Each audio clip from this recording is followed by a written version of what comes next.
Welcome to Stumbling Toward Genius. I'm your host, Cynthia Morris. Today, I'm super excited to speak with a friend of mine, Marty Gregg. As a veteran of experiential graphic design, Marty highly values and has built an engaging studio environment where accomplished professionals are empowered to get excited, grow their talents, and work together. He guides his company, Art House Design, and its clients through a clear and mindful design process that has consistently proven to be effective. From sketches on paper to scale models to full-size installations, he plays a chief role in evolving ideas into results that achieve clients' goals. Marty keeps the most amazing visual journals and puts his life on the page in drawings and stickers and collage and even visions for what he wants for his life in the future.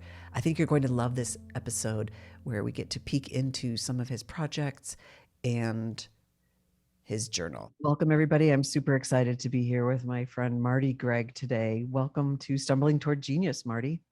Thanks, Cynthia. I've been looking forward to this in kind of a nervous sort of way. Oh, I love it. It's great. This will be super fun. So before we dive in, of course, I have to always tell you how I know Marty. Marty and I met in like 2006 or 7. I'm not sure when exactly. We were part of this breakfast kind of coffee clutch group of creative, kooky entrepreneur people. And we would meet for breakfast once a month. And Marty and I bonded because we both keep a visual journal, and we were like kids. We were like, "Ooh, look at yours! Ooh, look at mine! Ooh, look at this!" And it just was And like still are. We still are. It's just kind of like an instant friendship. And then I moved to Europe and was gone for a year. And when I came back, I really felt like I needed some direction with my art and my creativity. And I was so scared to reach out to Marty. I wanted to ask him to be my mentor. And I just really, it just took me forever to work up the nerve to ask you if you would be my mentor. And what did you say? Because people in my office would say, I am so scary. Yeah. It's like I said, absolutely, you're going to be my mentor. And it's like I had missed you terribly and missed our conversations. And I was so glad you came back and so glad you looked me up. And it's like, we haven't even looked back. Yeah, that was something that shocked me. You said, I'm going to benefit as much as you. And then that's when I realized we were more peers. We're very different in what we do and in the way we keep a visual journal. But so that was 2010. So we've been meeting for breakfast once a month, usually once a month. Sometimes there have been some gaps since 2010, almost 12 years. I know. Wow. So Marty and I are artist buddies, and we talk about everything because our lives are art, but we always talk about what we're making, what we're doing, and I think we're a good team in that way. So tell us, let's just hear a little bit about your day job, Marty, because that does relate to what you do as for your art as well. You bet. I own a business called Art House Design, and it's a graphic design firm, and it also does experiential design. Experiential design is a very fancy way of saying we work with architects, we work with developers to create environments. And I'm in my office right now. You can see, some of the stuff behind me, and there's people in there with their heads down working hard. And we envision about how to make something better and how to make things more interesting. And we do branding, and then that brand makes its way into environments and in signage and kiosks. And we do a lot of wayfinding, which is a very fancy way of saying we show people how to get around. And that has been something that I started out doing a long, long time ago that is really something we're kind of known for now. And a lot of people come to us for it. And I'm very grateful. We have a lot of return clients. We've been in business for over 25 years, probably bumping up against 28 right now. So there's a lot of return. There's a lot of return clients, and there's a lot of word of mouth that comes through the work we do. So people are always asking me how we get our jobs, and I'll tell them I'm a lazy marketer, and the phone rings and we answer it, and I'm grateful for that. I think it's that you've you're known for a specific thing. So you are you do a lot of 3D modeling. Do you want to show us some of the models just to give a sense of some of the things that you've done, maybe 1 or 2 projects that give us an idea of what you do?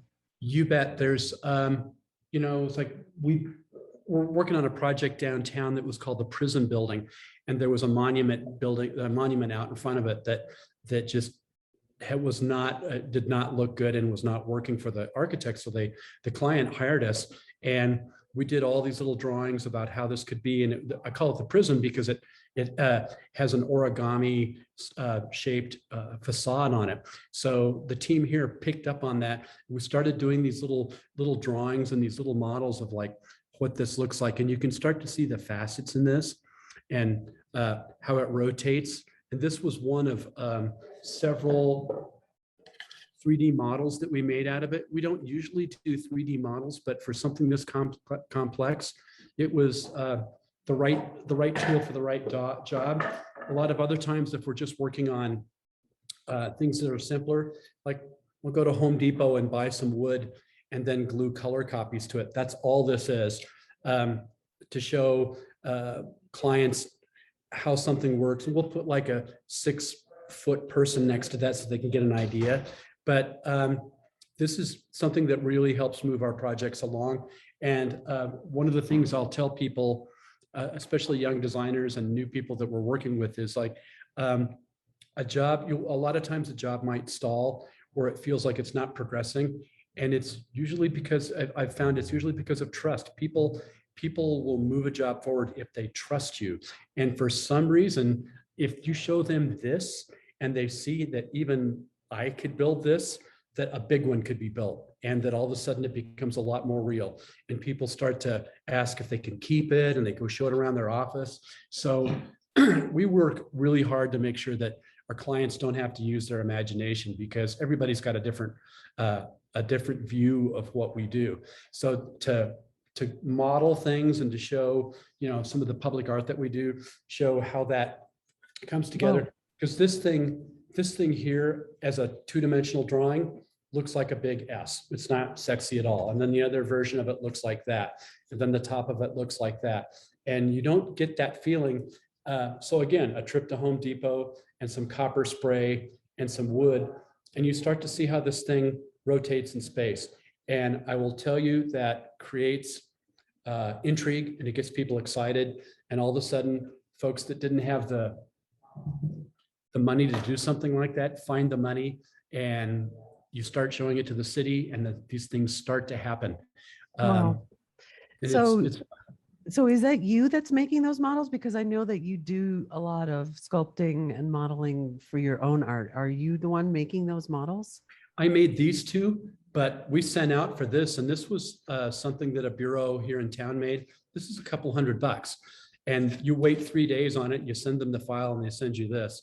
And I mean, I couldn't make that. That's really a very cool little thing, and it's plastic, so it's durable. So we all work on these things, and I try to teach the staff here to make models too. And it's like they're all coming along nicely.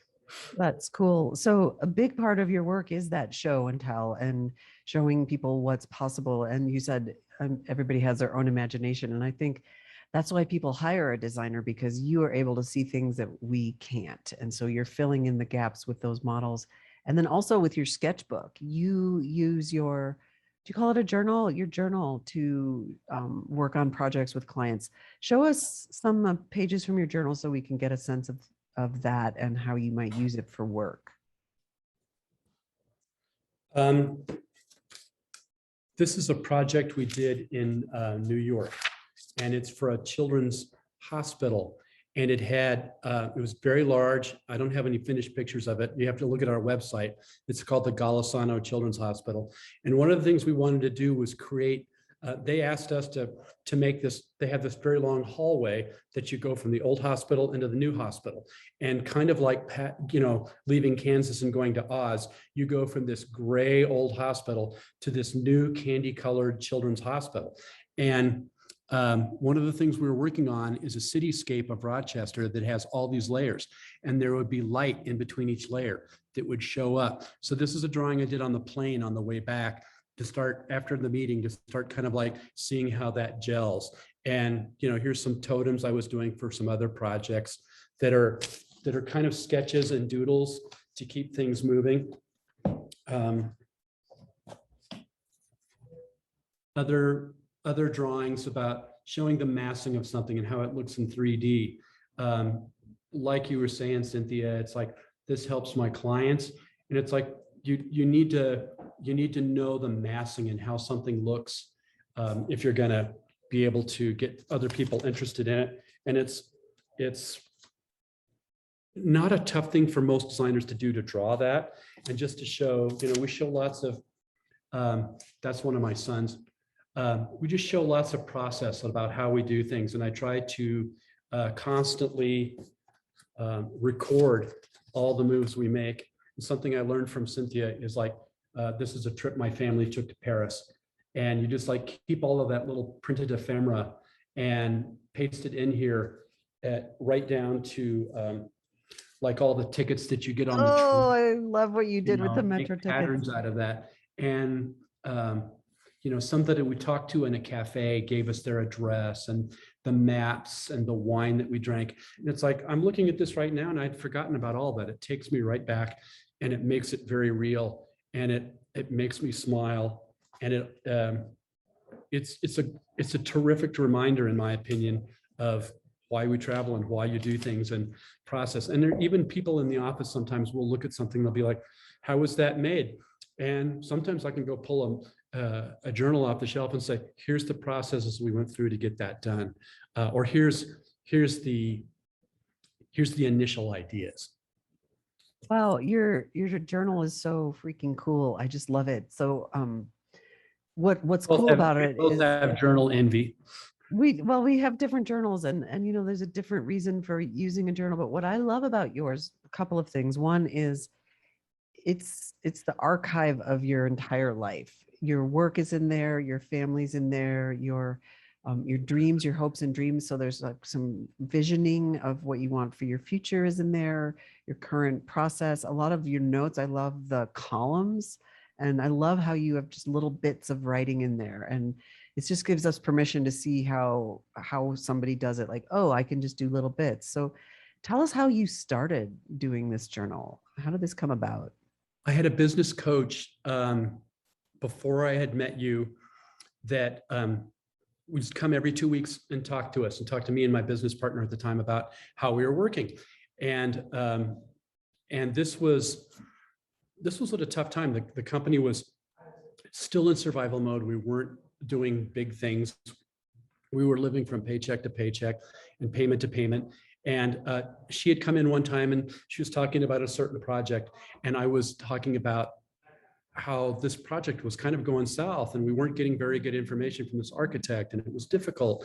And it was a source of lots of frustration. And she looked at me and she said, you told me this same story 5 months ago about another architect. And I'm like, oh, it couldn't be. This is a whole new thing. She goes, it's not a whole new thing, Marty. This is a pattern and this happens sometimes. I want you to start keeping a journal and it'll help you keep track of this kind of stuff. And of course, at the time I said, I don't want to keep a journal. What I need is more work. I don't want to keep a damn journal. And she's like, just give it a try. Just start to write down things that are bothering you and things that make you happy. And her name's Pam, and Pam was great. She talked me into doing this, and I dragged my feet into it. And lo and behold, some of the projects we were working on just came to life immediately. And I also started to realize it's like I was keeping all the little pieces of ephemera that I got and little pieces of information. All of a sudden, they had a place to go. And and yes, on my journal, there are little pages that have a dot on the top of them. That's because that page has a rant in it. And I don't want other people to read that. That's just for me. I keep it safe that way so I can show it to people. If I'm flipping through, be like, ooh, that's got a dot. I'm bitching about something on that page. So what a great code. I love that. That's genius. You got to give yourself permission to be able to like vent. Oh, for sure. And I think that's really a great point when you're making, because you do show your journals a lot and they are a piece that you share. But when I started doing that and showing my journals, I noticed that I got a little more shallow. Like I wasn't sharing everything. So I love that you found a way to give permission. So show us the whole thing so we can see kind of how large it is. And then I want to know, It's Oh, I kind of love it. interesting. I'm almost at the end. I'm almost at the end of this one that I've been carrying for a while.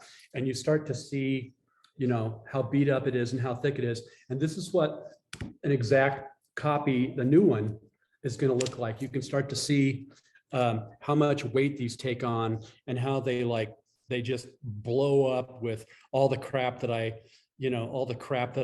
put in them and copy them. That's cool. Because if there's a wonderful pattern in the office somebody's making, I'll grab that pattern, and put it in the journal. Or it, here was a great breakfast with Cynthia showing me, this was back during COVID when we were Zooming, and she showed me that picture. But it's important to be able to always have this stuff, every little bit of it. How did you find your way? Was it just kind of a natural, organic process? Because she was giving you kind of writing prompts, and then you started sketching and drawing and adding stuff in. Here's some of the drawings and some of the things that came from that model. These are stitches that I had some oral surgery done. So I had the dentist pull the stitches out and give them to me. And yeah, they thought that was really, really a very odd thing to do, but it's all in there. I always worked kind of big. It's like you and I work at different scales. I watch you compress and expand, but I'm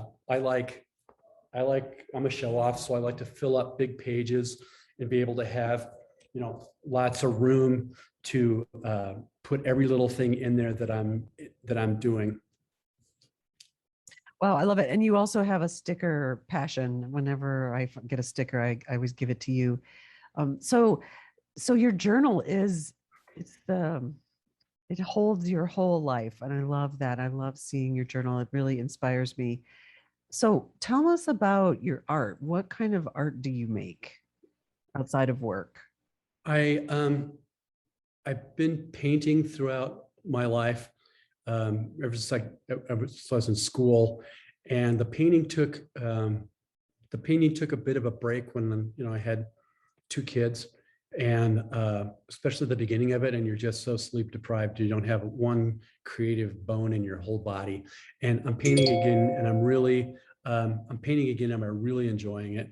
I draw, I make little models for the office, and I also like making. Over the years, have found that I like making little machines that do things, or I like to make animated things. And I think that's part of what I can bring to the office too, because I make things that work. I'm going to grab something very quickly. I'll be right back. So you kind of have an engineer's mind, a mechanical mind. The drawings that you make are so complex, and then the sculptures you make that move, it's almost like you're an artist, designer, engineer, sculptor blend. I've always been intrigued by doing something and making it move. This was a sculpture that I did called How Trout Work. And it's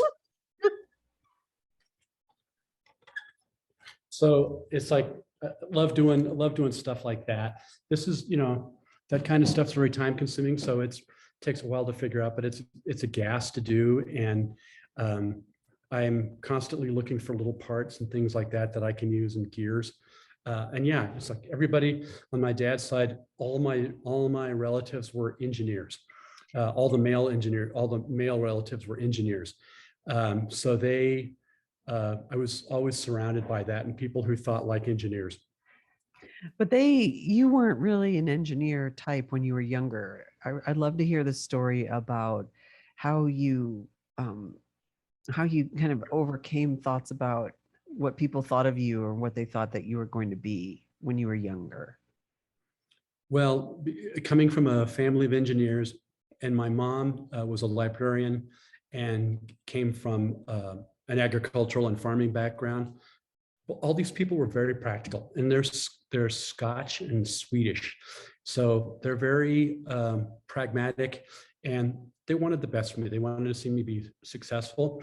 And none of them had ever known any people that were artists or that were writers or that were creative people that were doing something. And I think also in my family, work was hard. A job was a hard thing to do. And a lot of the stuff I've just shown you today is play. And they would say, no one's going to pay you to play. No one's going to pay you to do that. A real job, you're working and it's probably a little bit unpleasant. So it wasn't until I was probably in college and I was taking my design jobs, and I had just come out of I was in school, and I'd been waiting tables before that, and I was making handfuls of money waiting tables. It was an unbelievable amount of money for a kid who's like 19 years old. And I can remember my mom saying, you should go back and wait tables. And I said, Mom, that's like working in the food business is awful. I don't want to do that. She goes, well, you're making all this money. It's like, I was making really money because I hustled, but it's not what I want to do. And she was constantly trying, not for too long, but she was trying to push me to go back into waiting tables. And there was just this little moment there where it was just like, my mom loves me and she wants me to be successful, but she's no longer the expert on what I need to do. I know a whole lot more about design, and I know what it looks like, and I know I know people that are successful at it. So I don't need to go back and wait tables to feel fulfilled. Wow. It's so funny how people have their ideas about what we should do based on some kind of idea of security. How did you get into design? Where did that come from? I had always wanted to do it. I couldn't put my finger on it. Back in the day, it was called a commercial art. So people would ask me what I want to do, and I'd say I want to do commercial art. And they had no more idea of that than they do about in environmental design now. But it was something that I always wanted to do. I visited some friends that were at CSU a long time ago when I was still at another college, and they walked me through the art building, and I saw what all the graphic designers were doing. And I was like, this is it. This is what I want to do. I can't get here soon enough. And I went back to Durango where I was going to school, and I transferred, and I just couldn't get there fast enough. And it was a great department. I had great teachers. The year I graduated, all the people that I graduated with, I'm still friends with. We are all designers making our living in it, and I adore them and cherish them. And we check in from time to time, but it's like, it was the right thing to do. I can't imagine doing anything else. Wow. It's another great example of how you have to see something sometimes to know what's right. And It was nothing short of an epiphany, because we were walking through the art building at night, and there was a spotlight on the wall that had the art on it. And it was like a Renaissance painting. It had doves, and it had angels, and it had everything else. It was just like, damn it, this is where I've got to be. wow, that's so great. And that's what you've been doing ever since. Yeah. How do you experience your day job art and your art that you do on the side? How do they coexist for you? They coexist in two very different worlds. The day job is populated with lots of people, and people are doing things. And I'm very grateful to be surrounded by very talented artists that are doing things. And now and then I can just give them a little nudge and like direct them towards color or a typeface, or to like pare something down. And that's kind of like designing with my mind, and that I really don't have to have my hands on it. And the things I do at night are completely me. They're completely by hand. They're completely, I have to solve all the problems with it. I'm responsible for their success and their failures. And here with my staff, I can pretty much just step back and just everything's going to be success, because it's like people will work on it until it's perfect. And then I'll go with them and we'll present that to our clients, who are almost always blown away. And that's very rewarding, and it's a gas to be part of that. And it doesn't wear me down. It's very, it makes you feel good. That's great. So it's we cool. all I think we all like to make things, Yeah. that's like, if you ask anybody that I know that are designers or musicians or anybody else, that's like, I like to make things.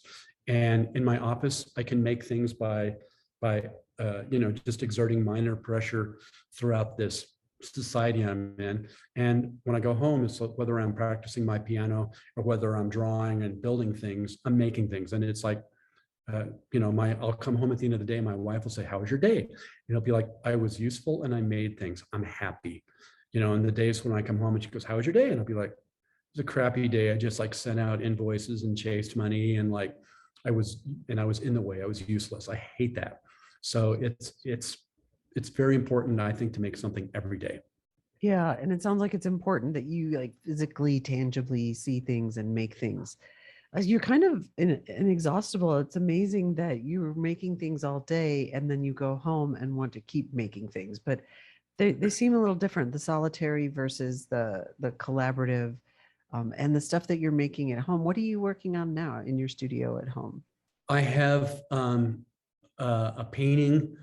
It's mostly a landscape that's a coffee shop on Colfax that has been catching my eye for a long time. And every time I drive by it, it's like, got to do that. Got to Which get up one? early. It's the one that says coffee shop on the outside of it. It's like, you know where it is? It's like Yeah, it's right by me. It's Lulu right by Rose. you.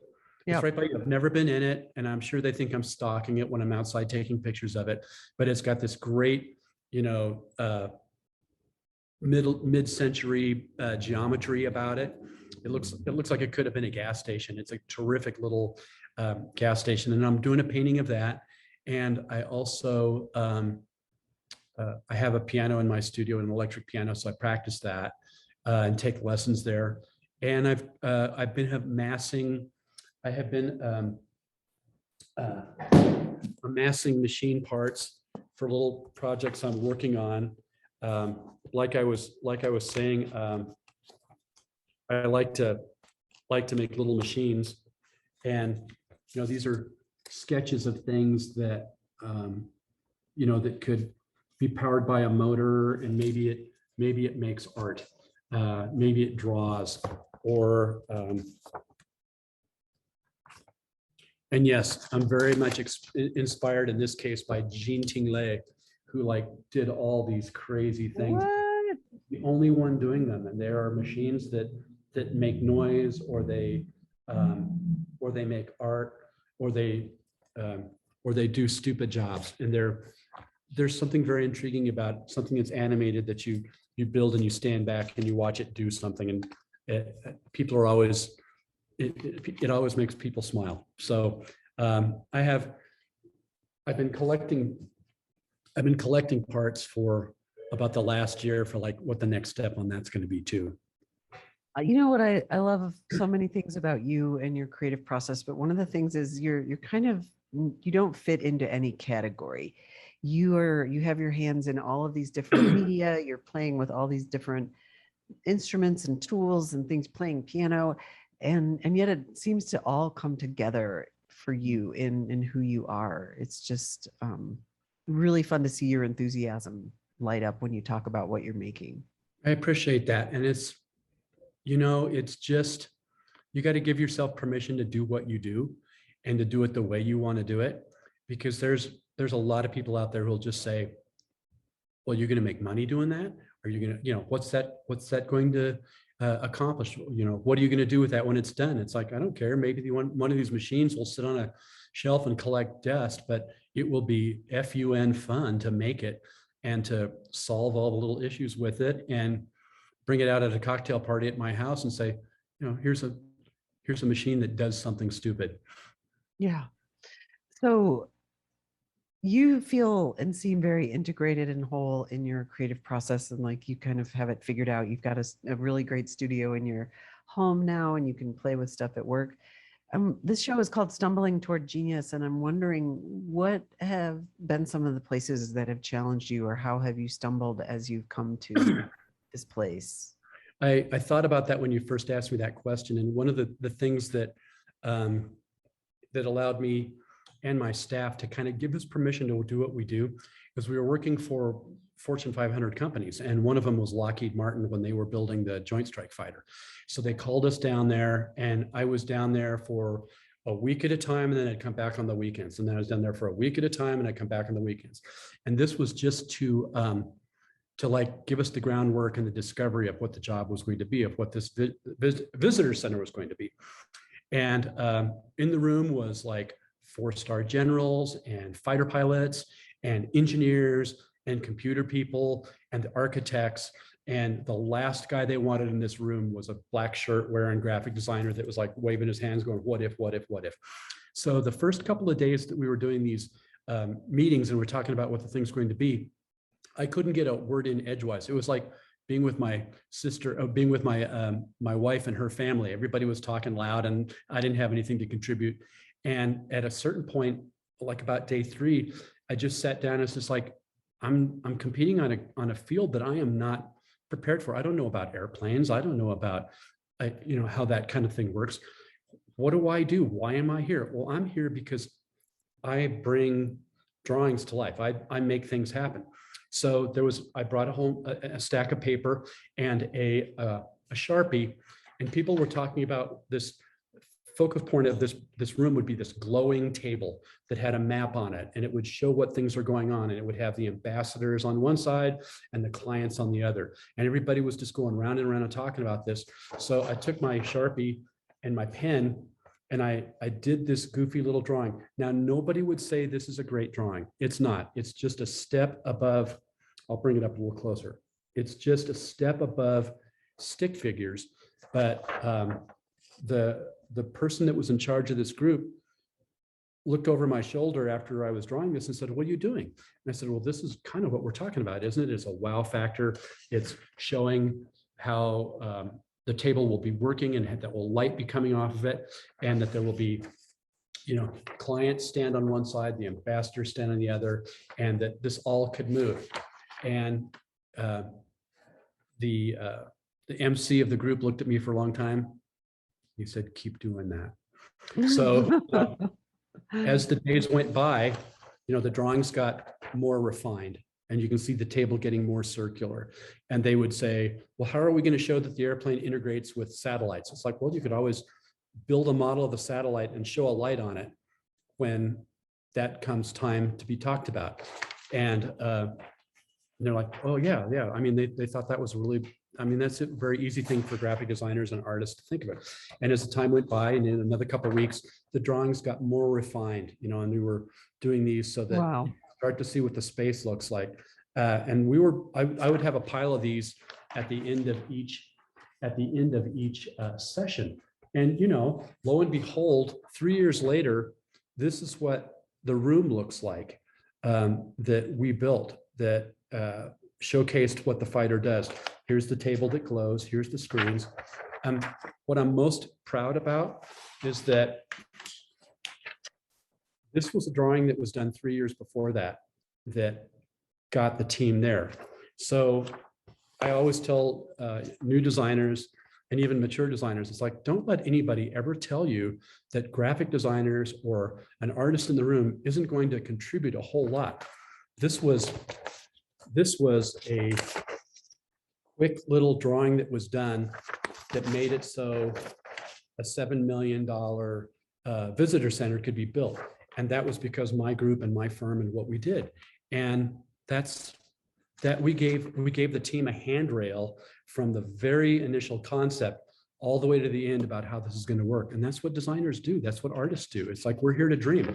It's like, it's like, as Lisa Sonora said on one of your earlier podcasts, making something from nothing is nothing short of magic. The fact that we were all sitting there talking about this and everybody's going, what if, what if, what if, what if? And that's what designers and artists and writers do. We make something out of nothing. And just after that silly little drawing I did, the team I was with said, you got to be back here every week, which was a bummer because I didn't want to be back there every week and flying back and forth to see my poor pregnant wife with our first child.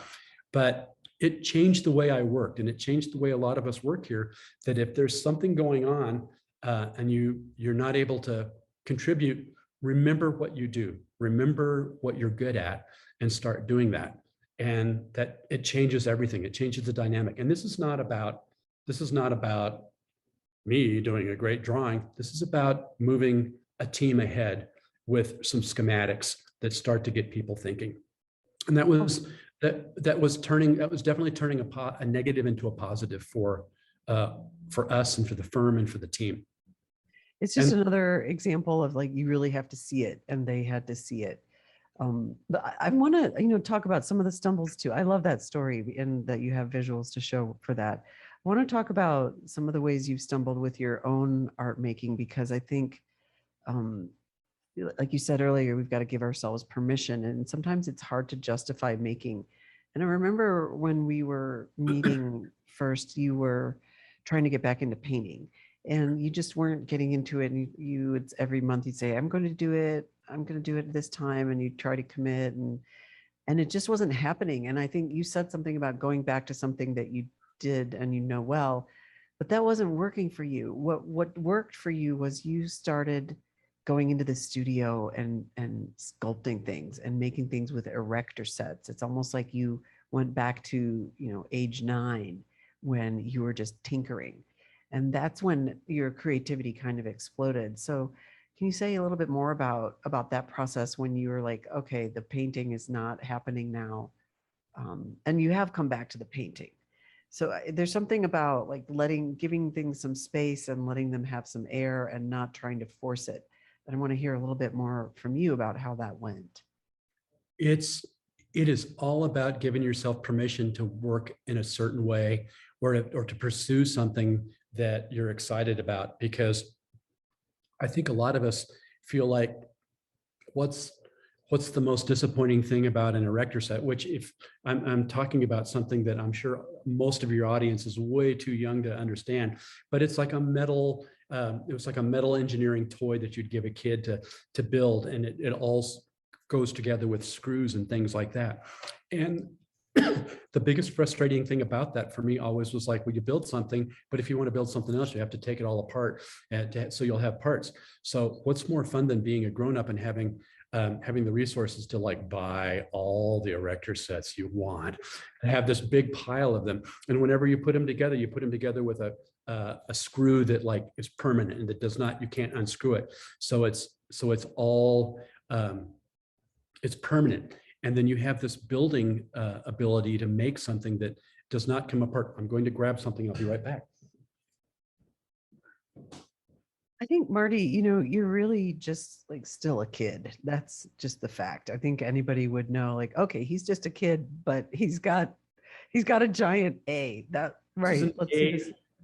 This is an A I made out of erector sets, and it all looks like beams, and it has like little erector set wheels on the bottom of it. And then I had one of our fabricators paint it this groovy green.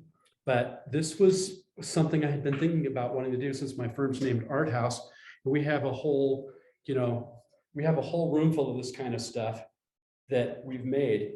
You've made a bunch of A's. How many A's have you made? You even made an A that was like a little mechanical thing and moved. Yeah, there's probably 8 A's in the room, and those were great. At a certain time when I was like, didn't feel like painting or drawing, but I wanted to get my creative juices going. It's like, I think you can see that A right there on top of, that's made out of Lego. So again, working with kids' toys and giving yourself permission to do that. And they always create a sensation. I mean, the things that I make out of erector sets are always well received. And now and then I'll show them to somebody my age and they'll be like, is that an erector set? And everybody else thinks I've like found these wonderful building supplies, but it's very fun to work with. And it's one of those things that when you're working with it, and when I'm doing it in my studio and home, yes, it's like those things that we do that you forget to eat and you work on it late. And people come in and be like, where have you been? You've been gone all day long. It's like, I'm having so much fun, I don't even know. And yeah, and you're kind of nonstop with it. You are always drawing. I wonder if you have your current journal with you. You made you showed a sketch on Instagram the other day of something you drew during a meeting, and I just want to show that because it really, to me, speaks to just how your mind works, and that you were able to draw that and pay attention to the meeting is pretty extraordinary. Well, I think a lot of us are kinetic thinkers, and I I think better when I'm drawing. It's like it took my clients a while to figure that out and not give me a hard time because they didn't think I was paying attention. But even just pushing a pen across a piece of paper and scribing a line, I find pleasure in making a mark. So sometimes in meetings, like this is a Ticonderoga Ticonderoga class #2 sub that I drew. Oh, I And love that. it's just, all the time about playing with letter forms and how things work. And just the fact of scribing lines is pleasurable and nice. And I enjoy it. It's so you're such a, oh, let's see that.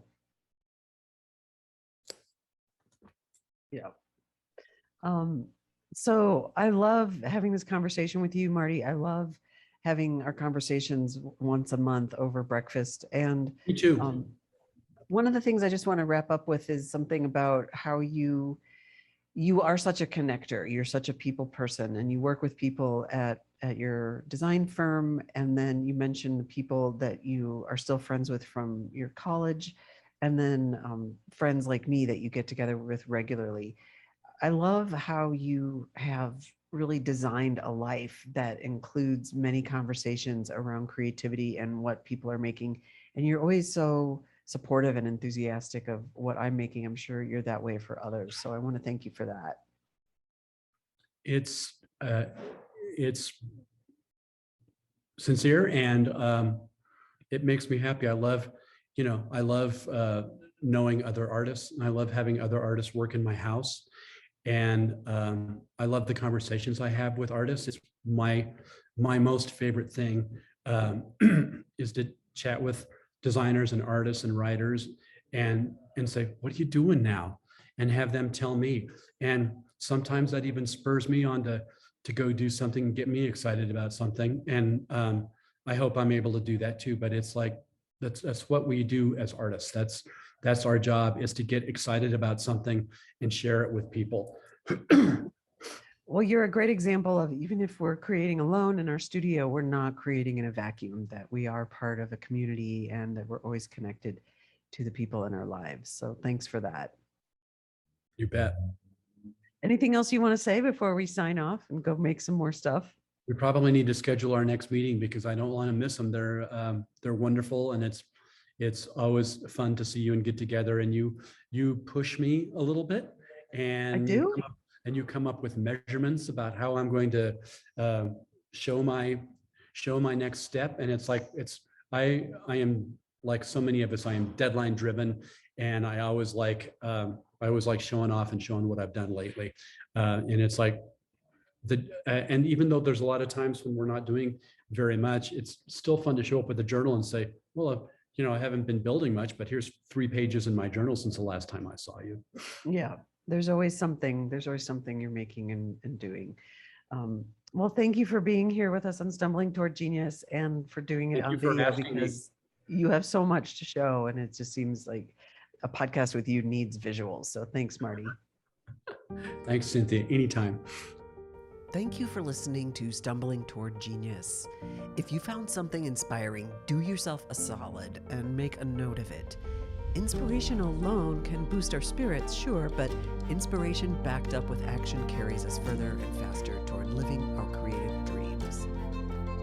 Visit originalimpulse.com for notes and links to things we discussed in this episode. Thanks again for listening, and have fun stumbling toward genius.